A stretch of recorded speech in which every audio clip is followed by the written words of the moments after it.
नाज़रीन परवाज़ डिस्कशन के साथ आप सबसे रूबरू हूं मैं हिना ज़ुबैर।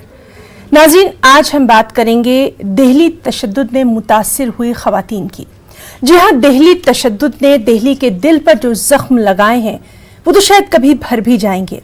लोग मामूलाते ज़िंदगी की जानिब लौटने भी लगे हैं, लौट भी जाएंगे, लेकिन हाँ, कुछ लोगों के साथ ऐसी यादें ज़रूर रह गई हैं जो कि वो भुलाए नहीं भूल पाएंगे। और इन फसादात में अगर सबसे ज्यादा नुकसान किसी का हुआ है तो वो एक औरत का हुआ है। एक औरत जो कि माँ भी है, बहन भी है, बीवी भी है और बेटी भी है। उसके सामने अब ये जिंदगी खड़ी है मुश्किलों के साथ, सवालों के साथ। हमने देखा कि कहीं कोई बच्चा अपने वालिद का, अपने अब्बा का इंतजार करता रह गया और कहीं कोई लाडलियां अपने पिताजी का ही वेट करती रह गई।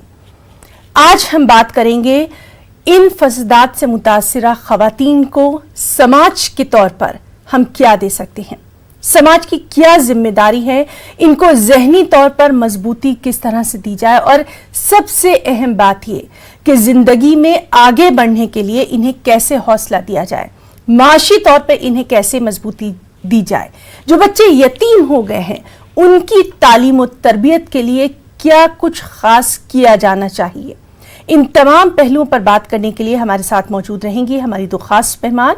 चलिए सबसे पहले आपका तारुफ करवा देते हैं। हैदराबाद से मौजूद हैं हमारे साथ हमारी बहुत ही खास मेहमान डॉक्टर लुबना सरवत जी, समाजी कारकुन हैं। इन तमाम मसलों पर कई बार हम इनसे राय मशवरा ले चुके हैं, बातचीत कर चुके हैं। लुबना सरवत जी, बहुत इस्तकबाल करना चाहेंगे परवाज़ डिस्कशन में आपका। और सबसे पहले हम आपसे यही जानना चाहेंगे कि ये जो फसाद मुतासरा ख़वातीन हैं इनको ज़हनी तौर पर किस तरह से समाज की जिम्मेदारी है कि मजबूती दी जाए।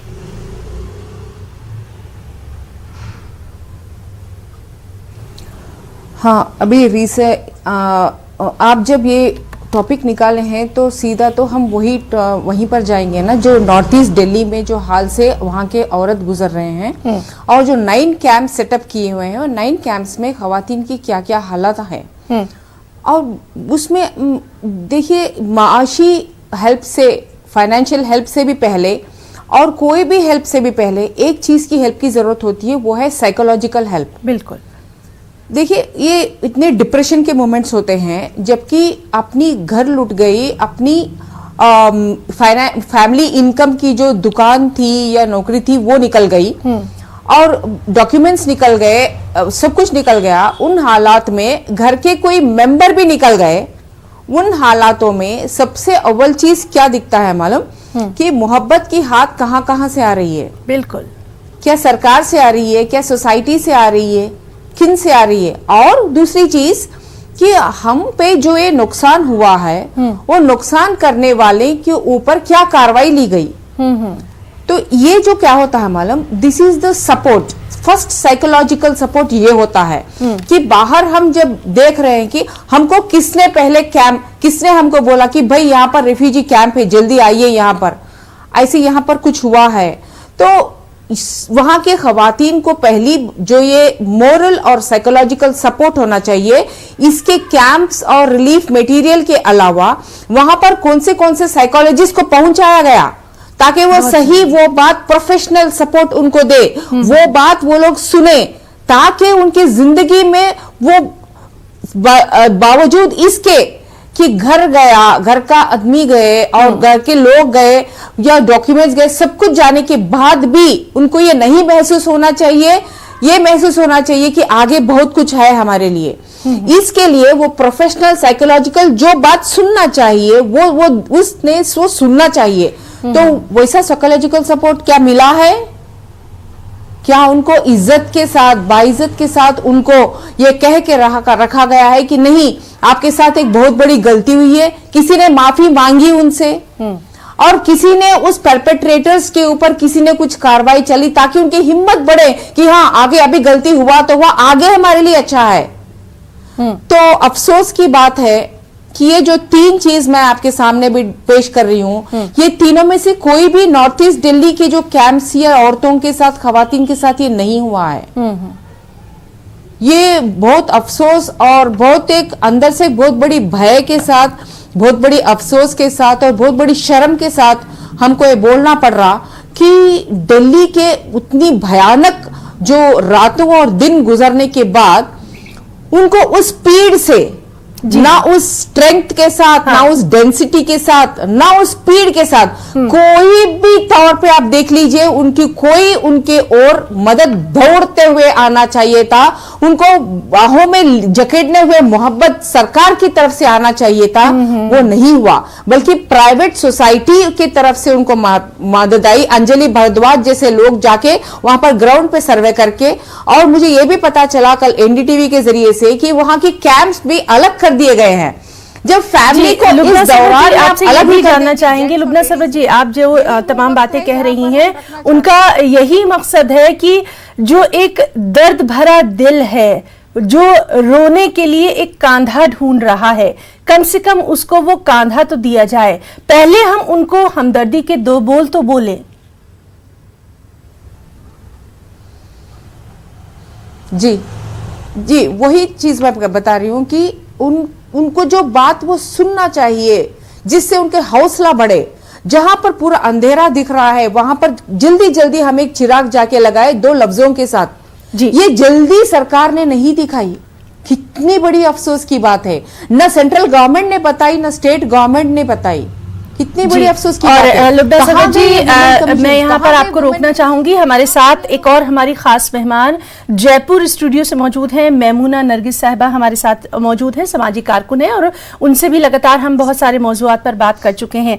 मैमूना जी, आपका बहुत इस्तकबाल करना चाहेंगे और आज हम इसी मसले पर बात कर रहे हैं कि जो फसाद मुतासरा खवातीन हैं उनके लिए इस समाज की क्या जिम्मेदारी है, ज़हनी तौर पे, माशी तौर पे, और उनके बच्चों के लिए क्या कुछ आगे किया जा सकता है। जिस तरह से अभी लुबना सरवर जी से हम बात कर रहे थे, उनका सबसे पहला जो कहना था वो यही था कि कम से कम एक अंधेरी रात से तकलीफ से ये तमाम खवातीन गुजरी हैं, इनको हमदर्दी के 2 बोल बोलने के लिए कोई चाहिए, कोई ऐसा कांधा चाहिए जहां पर ये रो सकें, अपना दर्द बयान कर सकें। आप क्या कहती हैं?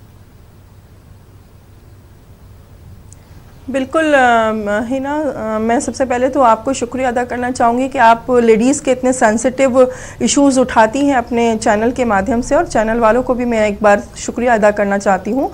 और बहुत ही एक कहना चाहिए कि कभी न भूलने वाली वो रात थी कि जिसमें आंखों के सामने घर भी जल गए, घर में लोग भी जल गए और औरतों के साथ इतनी बदसलूकी हुई।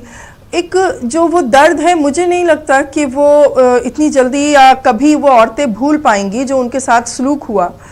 मैं यहाँ एक ध्यान करना चाहती हूँ आपका कि मैं इतने साल से एक नारा सुन रही हूँ, बेटी बचाओ बेटी पढ़ाओ या वुमेन एम्पावरमेंट्स। अभी 8 तारीख को वुमेन्स डे आने भी वाला है, तो इस 8 तारीख को क्या गवर्नमेंट दिखाएगी औरतों को, क्या करना चाहेगी? क्योंकि मैं सिर्फ एक जाफराबाद मुस्तफ़ाबाद की बात ना करूं, मैं जामिया की औरतों की भी अगर मैं बात करूं तो जो उनके साथ हुआ है, जो पुलिस वालों ने उनको बूटों से मारा उनके प्राइवेट पार्ट्स पे, तो ये बहुत शर्म की बात है। और मैं जितनी भी वो औरतें हैं, हिना, तुम सोशल मीडिया पे अगर जाकर देखोगी आप तो आपको नजर आएगा कि अभी भी लोगों के दिल में सॉफ्ट कॉर्नर नहीं आया है। अभी भी वही मजहब की दीवारें खड़ी हैं, अभी भी लोग हिंदू मुसलमान के झगड़ों में लड़ रहे हैं। अगर आप कोई ऐसा इशू डालते हैं तो वो ये कहते हैं जवाब में, और लो आजादी, ऐसों के साथ ऐसे ही होना चाहिए, देश की गद्दार थी ये औरतें। तो मैं लोगों के उस दिमाग को झंझोड़ना चाहती हूँ, मैं लोगों के उस दिमाग को साफ करना चाहती हूँ कि आखिर तुम्हारी वो इंसानियत कहाँ मर गई। सब मजहब को छोड़ दो, तुम सबसे पहले एक इंसान हो। तुम्हारे सामने किसी की माँ बहनें बेहुरमती हो रही है, किसी की माँ बहनों के घर जलाए जा रहे हैं, उनके दुपट्टे फाड़े जा रहे हैं, उनको दुपट्टों से खींचा जा रहा है। कहाँ सो गई तुम्हारी इंसानियत? जाग लो, अभी भी वक्त है। वो मुझे 2 लाइनें याद आती हैं कि अल्लाह वालो, राम वालो, अपने मजहब को सियासत से बचा लो। और अपने मंदिर मस्जिद फिर कभी फुर्सत से बना लेना। जो नफरत से टूटे हैं पहले वो घर तो बना लो। तो जो नफरत से घर टूट गए हैं उनको जोड़ने में एक घर जो इंसान बनाता है पहले ईंटों से एक मकान बनाता है, फिर रिश्तों से घर बनता है। एक एक चीज मेहनत से जज्बात के साथ इंसान इकट्ठा करता है और जरा सी देर में बलवाई आते हैं, आग लगा देते हैं, तोड़ देते हैं, मार देते हैं। उनको तो जरा सा वक्त लगता है, लेकिन जिसका घर टूटा है, जिसका घर जला है, वो बताएगा आपको कि इस घर को बनाने में उसने कितना वक्त लगाया, कितनी मेहनत, उसकी सारी जिंदगी की जमा पूंजी उस मकान में, और उसके साथ सबसे बड़ी जज्बात उसके रिश्ते वहां पनपे, उसका बचपन वहां खेला होगा। जी, जी। तो मेरे समझ में नहीं आता वो कैसे बलवाई हैं कि क्या उनकी इंसानियत बिल्कुल मर गई है, उनको नजर ही नहीं आ रहा कि वो अपने ही जात के लोगों को मार रहे हैं, इंसान को मार रहे हैं वो। जी मैमुना जी, बिल्कुल हम आपकी बात समझ रहे हैं, आपके जज्बात भी हम हमारे तमाम नाजरीन तक पहुंच रहे हैं। और यहाँ पर हम यही बात कहना चाहेंगे कि आज हम सिर्फ औरतों की बात कर रहे हैं, खवातीन की बात कर रहे हैं, कोई मजहब की बात नहीं हो रही, किसी सियासत की बात नहीं हो रही। अगर अंकित की वालिदा, अंकित की बहन आज अपने बेटे को, अपने भाई को खोने का गम लेकर जिंदा हैं, तो दूसरी जानिब हम उन हेड कांस्टेबल की अहलिया, उनकी बीवी और उनकी 3 लाडलियों की भी बात कर रहे हैं जो कि अपने वालिद की राह तक रही थी। और सभी वही वाली बात है कि हम यहाँ पर बात कर रहे हैं तमाम मज़ाहिब के लोगों की, क्योंकि तन्हा अगर रही है तो सिर्फ एक खातून रही है, एक औरत रही है। मैमुना जी, आपसे ये भी जानना चाहेंगे, इन खवातीन के लिए हम खास तौर पर इनके जहनों से ये तमाम यादें जो हैं वो नहीं जा सकती, हम सभी जानते हैं, लेकिन कहीं ना कहीं इनको एक मजबूती देने के लिए एक समाज के तौर पर हम सबको क्या करना होगा? देखिए, आज जो उनके साथ हुआ है, मैं ये तो नहीं कहती कि उनके पास जाऊंगी तो या हम सब जाएंगे मिलकर तो उनका दर्द खत्म हो जाएगा। हाँ ये है, लेकिन इस वक्त उनको एक मोरल सपोर्ट की बहुत ज़्यादा ज़रूरत है। उन्होंने अपनों को खोया है और उन्होंने, चाहे वो अंकित शर्मा की माँ क्यों ना हो, चाहे वो रतन लाल की विधवा क्यों ना हो, सभी के घर में कोई ना कोई किसी ने खोया है। चाहे किसी ने अपना मकान खोया हो, चाहे किसी ने रिश्ते खोए हो, इंसान खोया हो। मैं यहाँ हिंदू मुस्लिम की बात ही नहीं कर रही, मैं तो इंसान की बात कर रही हूँ। और सबसे पहले हम मजहब एक तरफ रख दे, हम तो सबसे पहले एक इंसान है। तो मैंने तो शुरू में ही इंसान और इंसानियत की बात की है कि क्यों इंसान अपने मजहब को छोड़ क्यों नहीं देते, वो इंसानियत को आगे लेकर क्यों नहीं आते हैं। फर्स्ट प्रायोरिटी वो इंसानियत क्यों नहीं दे रहे हैं, मुझे यही समझ में नहीं आ रहा है। आज जो जरूरत है उनको मोरल सपोर्ट की, उनको मोहब्बत की जरूरत है, उनके पास बैठकर उनके दर्द को सुना जाए, ये इसकी जरूरत है। समाज का हर इंसान, चाहे वो किसी भी मजहब से क्यों ना ताल्लुक रखता हो, अगर उसमें इंसानियत है तो वो आगे आए, आकर उनको सपोर्ट करे, हर तरीके से उनका दर्द बांटे, उनसे जाके कहे कि तुम्हारा अगर अंकित शर्मा गया है तो आज हमारे बेटे तुम्हारे साथ खड़े हैं, तुम इनको अपने अंकित शर्मा की तरह देखो, आज हम तुम्हारे साथ खड़े हैं। बिल्कुल, बिल्कुल। तुम्हारा दर्द अकेला नहीं है, पूरे हिंदुस्तान का दर्द होना चाहिए, पूरे हिंदुस्तान की माओं का दर्द होना चाहिए। रतन लाल की बीवी अकेली विधवा नहीं हुई है, हर उस औरत को उसके दर्द में शरीक होना चाहिए, उसके बच्चे अकेले यतीम नहीं हुए हैं, हर इंसान को उस दर्द को महसूस करना चाहिए। और हमारा इस्लाम मजहब ये कहता है कि यतीमों के सर पे शफकत का हाथ फेरो, बेवाओं को सहारा दो, बेवाओं से मोहब्बत से पेश आओ। और हमारा इस्लाम तो यहाँ तक कह रहा है हिना जुबैरी कि अगर तुम्हारे बच्चे तुम्हारे पास बैठे हैं और सामने कोई यतीम बच्चा बैठा है तो अपने बच्चों से मोहब्बत से पेश मत आओ उस यतीम के सामने, कहीं ऐसा ना हो कि उसको अपने माँ बाप याद आ जाए।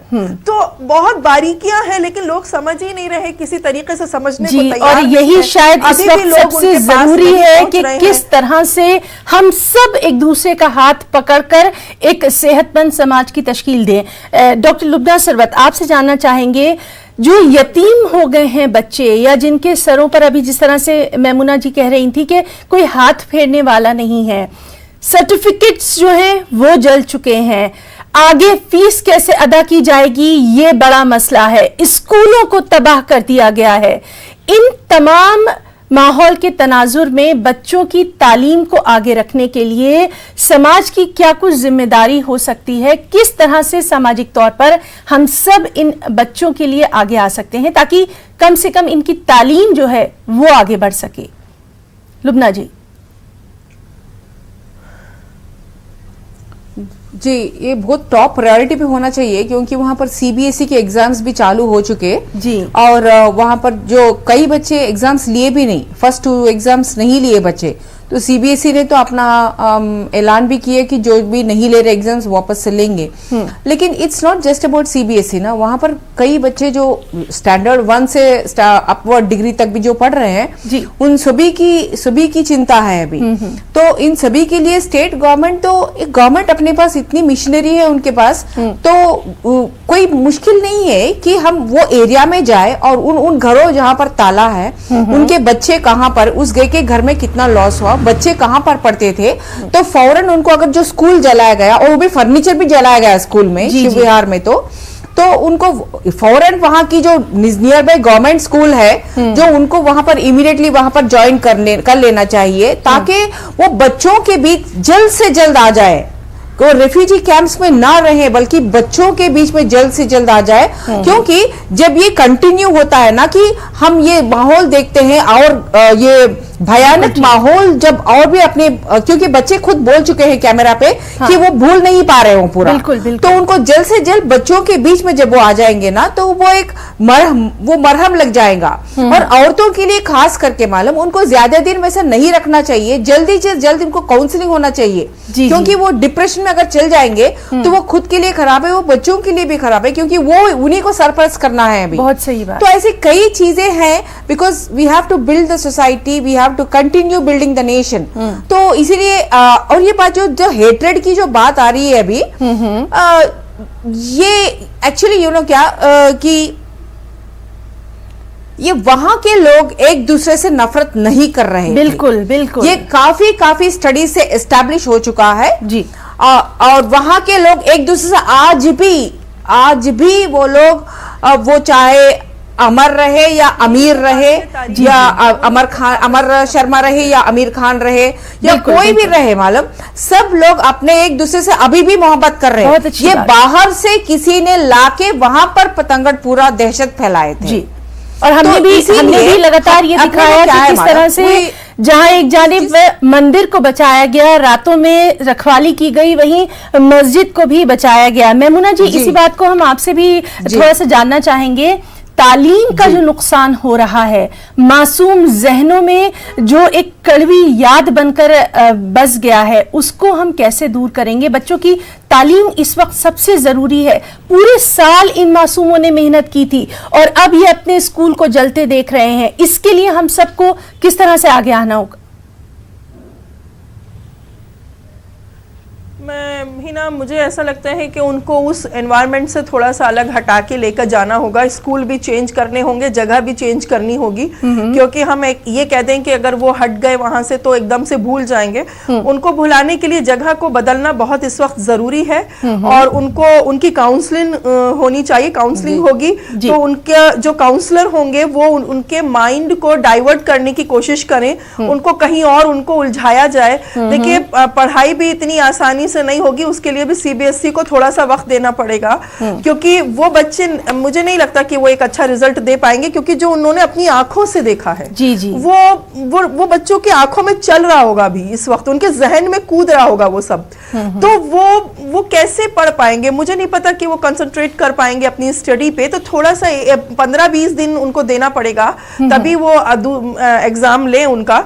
लेकिन ये है कि उसके साथ साथ उनको जगह बदलने की बहुत जरूरत है। तो सरकार को चाहिए कि वो ऐसा कुछ इंतजाम करे उन बच्चों के लिए और उन औरतों के लिए, क्योंकि देखिए, मर्द फिर भी माशरे में स्ट्रांग माना जाता है, वो फिर भी बाहर निकल जाता है और भूलने की कोशिश करता है। लेकिन औरत जब घर में रहती है ना, तो मैम वो डिप्रेशन में आने की उसकी पूरी लगता है कि वो डिप्रेशन में आ सकती है। और दूसरी बात ये कि मैम औरतें चाहे वो कहीं की भी हो मैम, औरतों को इस वक्त बहुत सिक्योरिटी और सेफ्टी की जरूरत है और सबसे ज्यादा मोहब्बत की जरूरत है। बिल्कुल। औरत मोहब्बत की ही भूखी होती है, मोहब्बत अगर उसको मिल गई तो वो अपने दर्द को खत्म भी कर लेती है और उसको भूल भी जाती है आसानी से। लेकिन इस वक्त मुझे लगता है कि जो स्टेट गवर्नमेंट है उसको आगे आना चाहिए। जो नुकसान हो गया है वो तो वो नहीं भर सकती, लेकिन एक कोशिश जरूर की जा सकती है। समाज के लोगों को आगे आना चाहिए। जो औरतें हैं उनको आगे आके उन औरतों का साथ देना होगा कि वो औरतें अपना दर्द भूल सकें। और कभी कभी ऐसा होता है कि आपस में जब औरतें बात करती हैं और वो एक भड़ास निकाल लेती हैं या अपनी दर्द को बयान कर लेती हैं तो भी दर्द हल्का हो जाता है या रो लेती हैं। तो उनके लिए उनके कुछ औरतों की जरूरत होगी कि वो काउंसलिंग करें, वहां जाएं और उनसे बात करें। उनका दर्द जो वो खामोशी में तब्दील हो गया है वो खामोशी में तब्दील नहीं होना चाहिए, क्योंकि डॉक्टर भी यही कहते हैं कि अगर खामोशी हो जाती है तो डिप्रेशन में आदमी चला जाता है। जी तो मेमुना यहाँ पर हम एक और आपसे जानकारी चाहेंगे। बहुत सारे लोग जो हैं वो मदद के लिए हाथ भी आगे बढ़ा रहे हैं और मदद करना भी चाहते हैं। इस वक्त इन इलाकों में सबसे ज्यादा जरूरत है मासूम बच्चों के लिए दूध की, खाने पीने की, फल की, राशन की, रोजमर्रा के जो कपड़े हैं, कंबल है, और अगर हम खवातीन की बात कर रहे हैं तो सैनिटरी जो नैपकिन है उसकी भी बहुत ज्यादा जरूरत है। और इसी तरह की जो छोटी छोटी जरूरियात हैं, क्योंकि सब कुछ इनका जलकर खाक हो चुका है। सही है ये बात? बिल्कुल बिल्कुल बिल्कुल हिना। और मैं आपको एक बात बताना चाहती हूँ जो बहुत ही काबिल तारीफ है।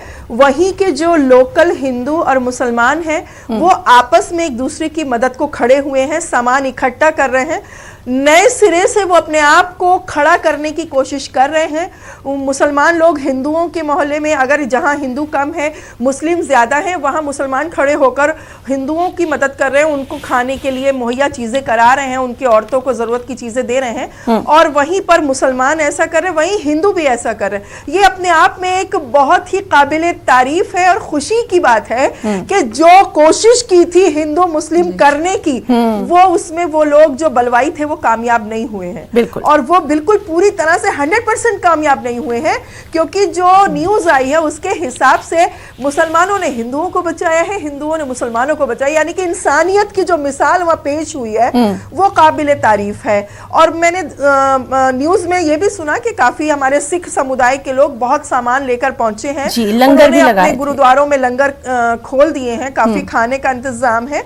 तो ये अपने आप में बहुत काबिल तारीफ है। लेकिन जो औरतों की जरूरत की चीजें हैं, मुझे लगता है कि औरतों को आगे आना चाहिए। जो सोशल वर्कर हैं वहां की, दिल्ली की, जो वो जाए वहां पर और उनकी जरूरत की चीजें, जो लेडीज की जरूरत की चीजें हैं और जो बच्चों की जरूरत की चीजें हैं, उस पर खास तौर पे ध्यान दिया जाए। जी बहुत सही आपने बात कही है।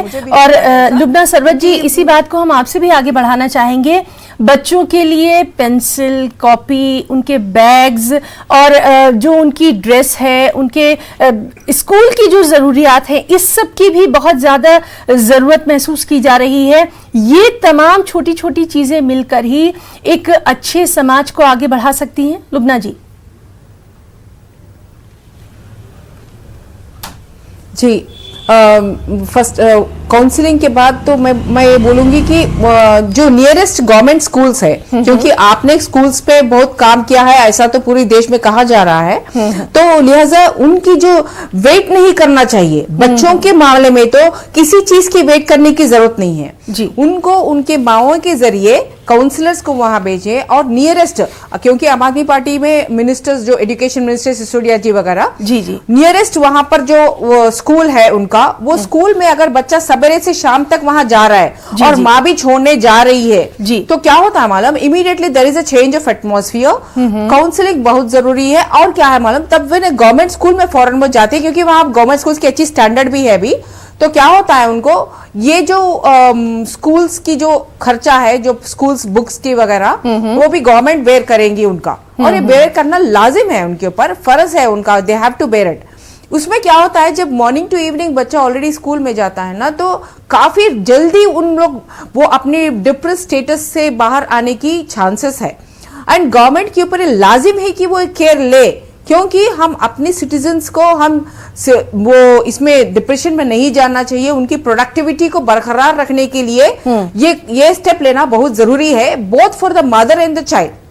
जी, तो ये बहुत जरूरी है। जी लुबना जी, यहाँ पर आपसे ये भी जानना चाहेंगे, लुबना जी यहाँ पर ये भी जानना चाहेंगे, क्या इस तरह की खवातीन को अभी नहीं, थोड़ा बाद में स्किल डेवलपमेंट जैसे भी कोर्सेज कराने चाहिए, मतलब जैसे सिलाई कढ़ाई है, बुनाई है, या फिर खाना बनाने जैसे, क्योंकि ये जो तबका है ये ज़्यादातर इन्हीं चीज़ों को ठीक से पहचानता है, कर सकता है।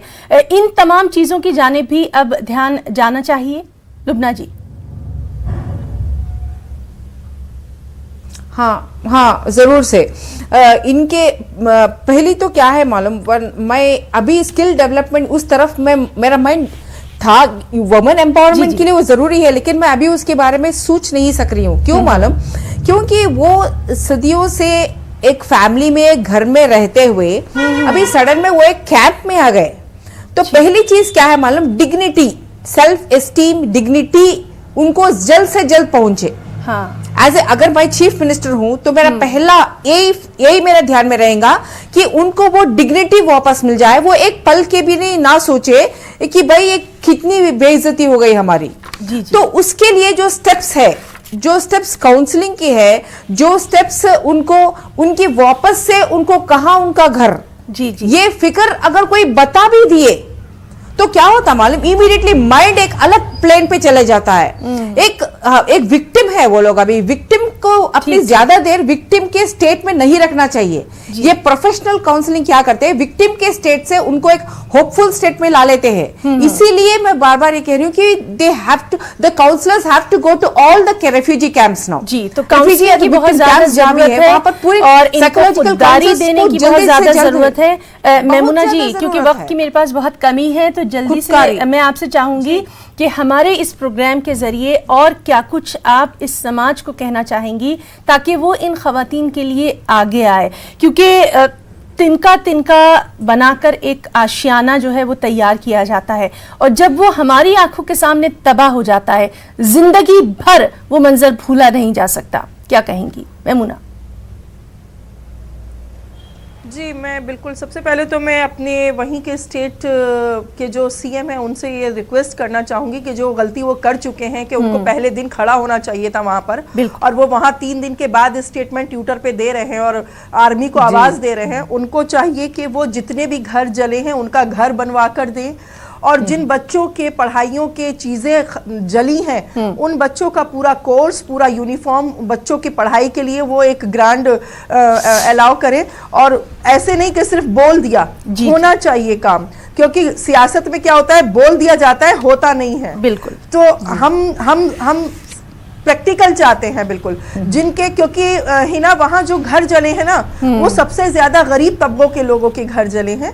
गरीब तबकों का ज्यादा नुकसान हुआ है और पैसे वालों का इतना ज्यादा नुकसान नहीं हुआ जितना गरीबों का वहां पर जी नुकसान हुआ है। तो ये हमारी जो बातचीत है ये हम आगे भी जारी रखेंगे और हम ये भी देखेंगे कि इनके लिए क्या कुछ किया गया। मैं आप दोनों मेहमानों का, मेमुना नरगिस जी आपका और डॉक्टर लुबना सरवत, आप दोनों का बहुत बहुत शुक्रिया अदा करना चाहूंगी इस बेहद हसास मौजू पर हमारे साथ बातचीत के लिए। और प्रोग्राम का इख्तिताम इस शेर के साथ करना चाहूंगी, उनका जो फर्ज है वो अहले सियासत जाने, उनका जो फर्ज है वो अहले सियासत जाने।